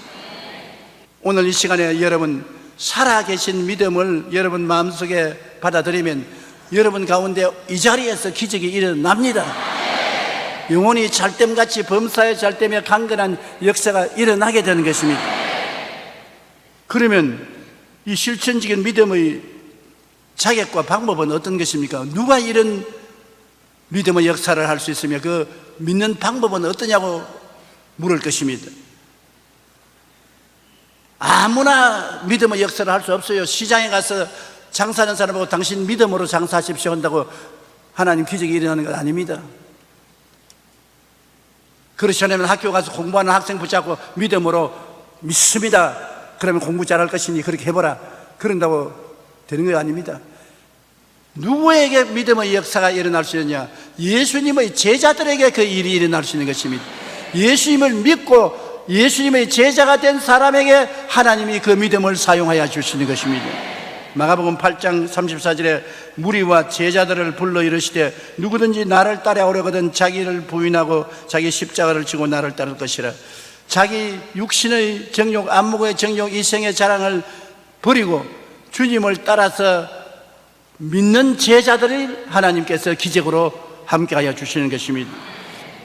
요한복음 8장 31절에 예수께서 자기를 믿은 유대인들에게 이르시되 너희가 내 말에 거하면 참으로 내 제자가 되고 주의 말씀을 읽고 듣고 말씀을 행하는 자가 제자가 아닙니까? 요한복음 14장 12절에도 나를 믿는 자는 내가 한 일을 그도 할 것이요 또한 그보다 큰 일도 하리니. 예수님을 믿고 제자가 된 그 사람들이 예수님이 한 일을 자기들도 하고 큰 것도 할 수 있는 자격이 있게 되는 것입니다. 예수 안 믿는데 믿음의 역사가 일어나지는 않습니다. 믿는 자에게는 이런 표적이 따른다고 말하는 것입니다. 따라 말씀하세요. 믿는 자에게는 이런 표적이 따르니. 오늘 예수님을 믿는 자이면 아멘 하십시다. 그러면 여러분의 속에 하나님이 주신 믿음의 역사가 활동하게 되는 것입니다. 요한복음 20장 30절에 예수께서 제자들 앞에서 이 책에 기록되지 아니한 다른 표적도 많이 행하였으니 오직 이것을 기록하면 너희로 예수님께서 하나님의 아들 그리스도이심을 믿게 하리 하며 또 너희로 믿고 그 이름을 힘입어 생명을 얻게 하리 함이라. 예수님은 수없이 많은 기적을 행하셨습니다. 그 예수님의 기적을 우리에게 사도들이 전달해 주는 것은 그를 통해서 우리가 예수님이 하나님의 아들인 것을 믿고 우리가 영원한 생명을 얻을 뿐 아니라 우리도 그 기적을 행할 수 있도록 하기 위해서 그렇게 하신 것입니다. 여러분, 예수님을 믿고 기적을 행한다는 것은 우리 평범한 생활 속에 꼭 필요한 것입니다. 우리가 급할 때는 예수님을 부르고 찾으면 주님이 기적을 행해 주시는 것입니다. 그러면 어떻게 우리가 예수님을 부를까요? 마가복음 11장 23절에 내가 진실로 너희에게 이르노니 누구든지 이 산들을 들리어 바다에 던져라 하며 그 말한 것이 이루어질 줄 묻고 마음에 의심하지 아니하면 그대로 되리라. 이 산들을 들리어 바다에 던지라고 하며 그 말하는 것이 이루어질 줄 믿으랬습니다. 말을 안 하면 안 돼요. 이 산들을 명하여 바다에 던지라고 말을 해야 돼요. 한번 따라 말씀해주세요. 너희 산은 예수님의 이름으로 명하노니 바다로 옮겨가라. 그렇게 말을 해야 되는 것입니다. 따라 말씀해서 나의 병은 예수 이름으로 명하노니 물러가라. 너희 귀신아 예수 이름으로 명하노니 묶음을 놓아라. 문제는 해결되라. 이와 같이 분명히 명령을 해야 되는 것입니다. 믿음이라는 것이 명령하지 않고 이루어지는 법이 없습니다. 분명한 수는 이 산들을 들려 바다로 옮겨라. 그렇게 해야 되고 그 다음에는 마음에 의심하지 말아야 되는 것입니다. 말로 했으면 그다음 마음에 의심이 안 들어봐야 되는데 마음에 의심을 잔뜩 가지고서 정말 될까? 정말 기적이 일어날까? 이런 생각을 하고 이런 말을 하면은 모든 것이 무효가 되고 마는 것입니다. 그런데 마음에 의심이 생기는 걸 어떻게 합니까? 의심 안 생긴다고 말하는 사람은 거짓말하는 것입니다. 명령을 하고 난 다음에도 의심이 생겨요. 마음을 비워놓으면 의심이 반드시 들어오는 것입니다. 그러나 의심하지 말아라고 야고보서 1장 6절로 7절에 말합니다. 오직 믿음으로 구하고 조금도 의심하지 말라. 의심하는 자는 마치 바람에 밀려 요동하는 바다 물결 같으니 이런 사람은 무엇이든지 주께 얻기를 생각하지 말라. 그러면 어떻게 의심하지 않고 믿을 수 있습니까? 말하고 난 다음 생각을 긍정적으로 꽉 잡아야 되는 것입니다. 할 수 있다, 하면 된다, 해보자, 기적이 일어난다, 좋은 일이 일어난다.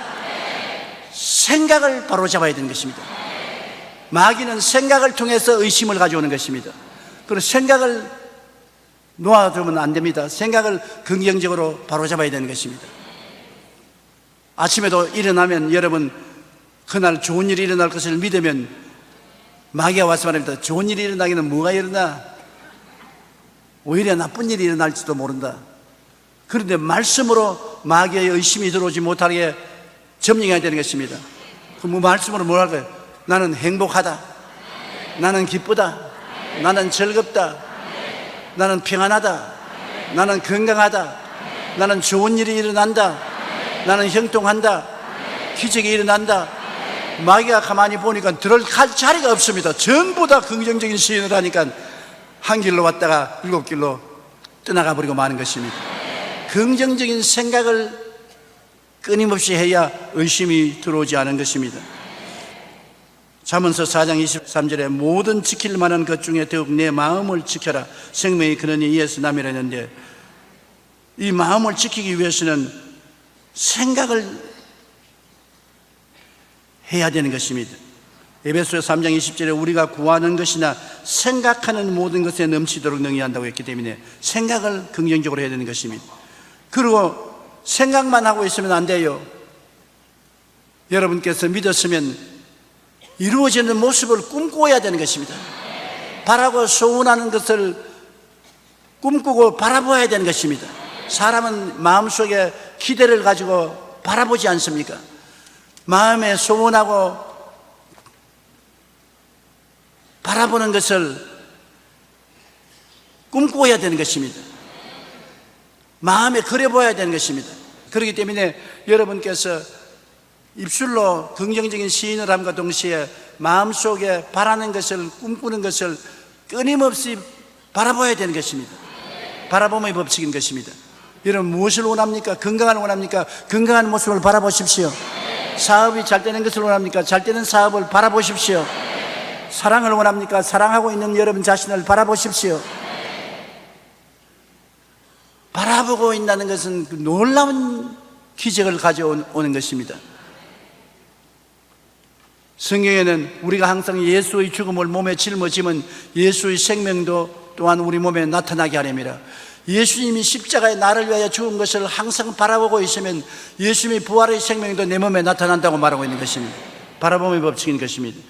그래서 우리가 바라보면서 마음에 큰 기대를 가지고 있으면 하나님의 성령이 역사하는 것입니다. 그 다음에는 무엇을 할까요? 그 다음에는 마음에 힘을 다해서 믿는 것입니다. 믿는 것이란 뭐냐? 없는 것을 있는 것 같이 생각하고 보고 말하는 것입니다. 없는데 있는 것으로 믿어요. 마음속에 믿습니다. 저는 한평생에 몸이 허약했습니다. 예수를 믿고 난 다음에도 몸이 허약했는데 예수 믿기 전하고 예수 믿은 후하고 무엇이 다르냐면, 예수 믿기 전에는 몸이 아프고 고통스럽기 때문에 주로 시간만 있으면 들어 누웠어요. 그런데 예수를 믿고 난 다음에 주님의 약속을 알고 제가 채찍에 맞음으로 너희가 나음을 입었다는 것을 알고 난 다음에는 그것을 믿고 아무리 고통스럽고 아파도 일어나서 할 일 다 합니다. 그럼 괴로우면 내가 날 보고 말합니다. 제가 채찍에 맞음으로 너가 나았는데 뭘 누워있냐? 나았는데 뭘 아픈 사람처럼 행동하느냐? 그것이 믿음인 것입니다. 말씀을 믿는 것입니다. 내가 상상으로 믿는 것이 아닙니다. 주께서 말씀하셨으므로 그것을 믿는 것입니다. 베드로가 밤이 맞도록 그물을 던져도 잡은 것이 하나도 없는데 예수님이 아침에 깊은 데 가서 그물을 던져라. 그럼 베드로는 자기의 경험으로나 지식으로나 상식으로나 이성으로나 해가 뜨고 난 다음 그물을 던지면 고기가 안 잡히는 것입니다. 그럼에도 불구하고 베드로가 뭐라고 말했습니까? 밤이 맞도록 그물을 던지나 잡은 것이 없을 때 말씀에 의지해서 그물을 던지겠습니다.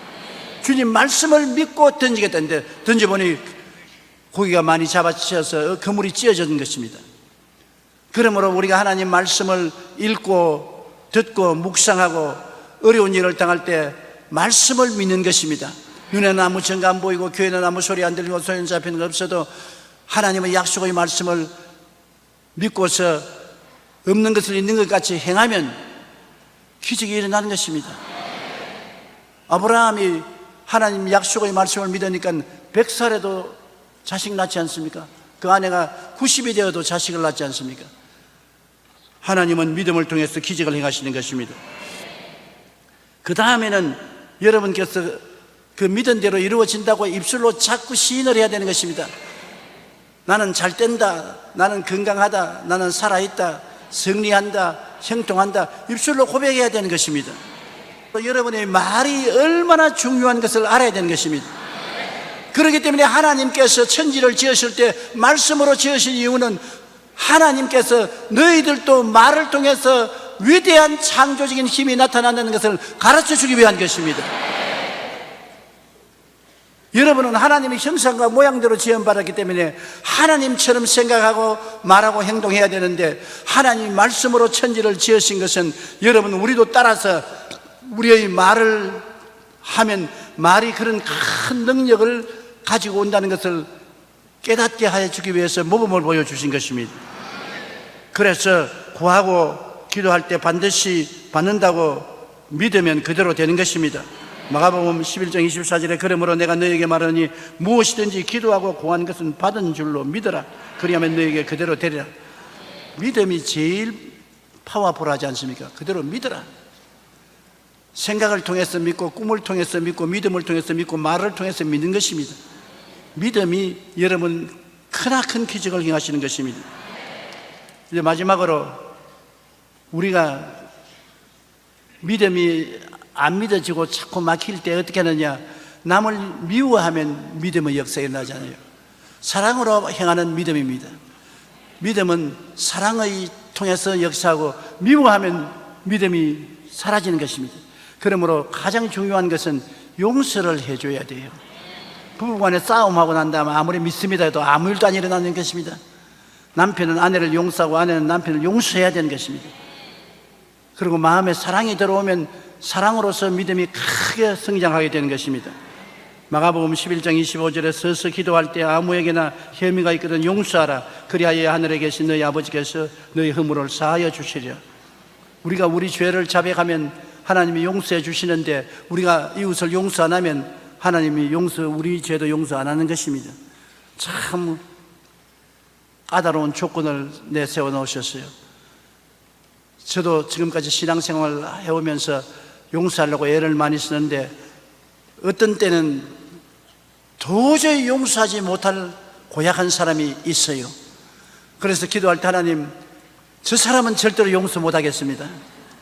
다른 사람 다 내 용서했지 않아요. 저 사람은 내 용서하지 못하겠으니 용서하지 못하는 나를 용서해 주시고 저 사람은 한 반씩 먹여 주십시오. 그러면 그때부터 시작해서 내 마음이 고통스럽고 괴롭고 기도가 잘 안 나오고 믿음의 역사가 일어나지 않습니다. 결코 나중에 가서 어떻게 되냐, 하나님 할 수 없습니다. 내가 졌습니다. 용서해 줍니다. 나를 용서해 주시고 기도 응답해 주십시오. 그래서 하나님과 실험에서 늘 지곤 했습니다.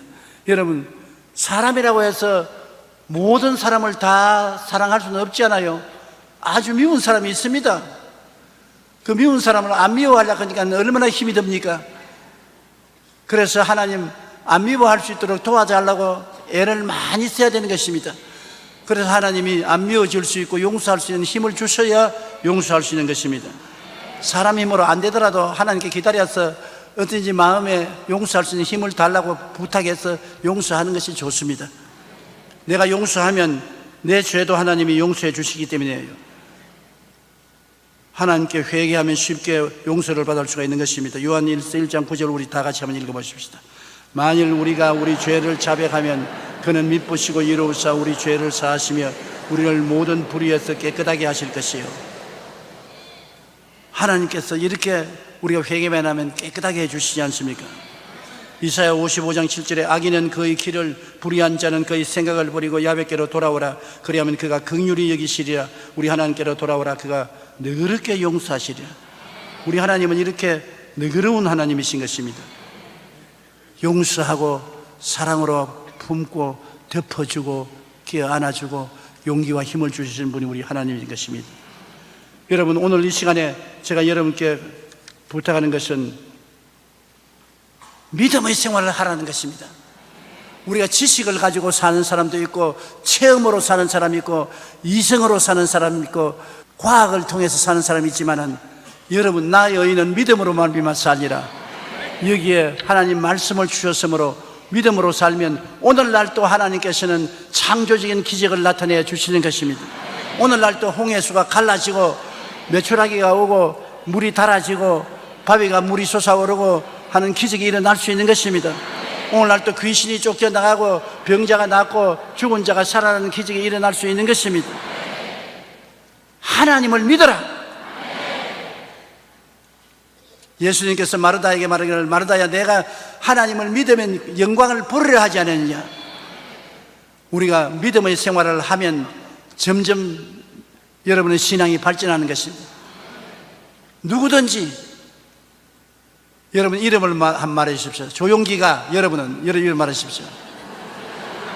이 산들을 명하여 저 바다에 던지라 하고 그것이 이룰 줄 마음에 믿고 의심하지 아니하면 그대로 되리라. 바로 여러분입니다. 하나님께 한번 박수하십시다. 그러므로 의심만 안 하면 돼요. 그럼 의심 안 하면 어떻게 의심 안 하느냐? 아까 말씀한 대로 생각을, 긍정적인 생각을 하고 이루어진 모습을 꿈꾸고 그리고 말씀을 그대로 시인하고 믿고 입술로 고백하면 의심이 들어올 자리가 없지 않아요. 그리고 기도하면 내 믿은 대로 될지어다. 기적이 일어나게 되는 것입니다. 우리 다 같이 고개 숙여 기도하겠습니다. 하나님 아버지, 우리는 믿음으로 살아야지 감각으로, 지식으로, 인간의 이성으로, 인간의 경험으로 살아서 문제가 해결되지 않습니다. 믿음으로 말미암아 하나님의 기적을 가지고서 우리가 살아야 되겠습니다.